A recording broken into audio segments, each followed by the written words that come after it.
Тағы не айтып жатсың? Сен не көрсетпексің маған? Не бойынша? Жоқ, айтып жатсың сен мені танып ал деп.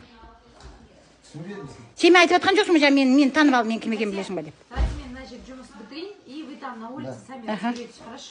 Мені танып ал деп жатқан жоқсың ба? Не көрсетпексің маған? Не бойынша? Айтып жатсың ғой, мен көрсетем саған деп, сен мені әуелі танып ал деп.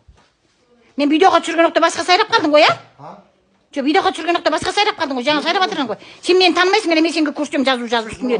Сен үстімнен жалобы жазып не істемексің? Сізге жалобы жазамын. Бір жерге шықса видео, мен сіздің үстіңізге жазасың. Жаз. Қазір мен сені қай жерге шығарып жіберетінін білесің бе? Шығарыңыз. Сіз менің үстіңізде қазір видео бір жерге шықса, әлемдерге, телевидениеға, интернетке, сонда мен сіздің үстіңізден рұқсат берген жоқпын видеоға. Ал сен менің ондай қылып менге былшылдайтын кімсің сен?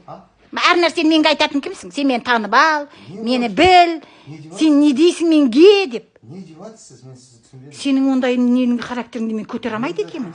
Жарайды, бопты қазір, болды.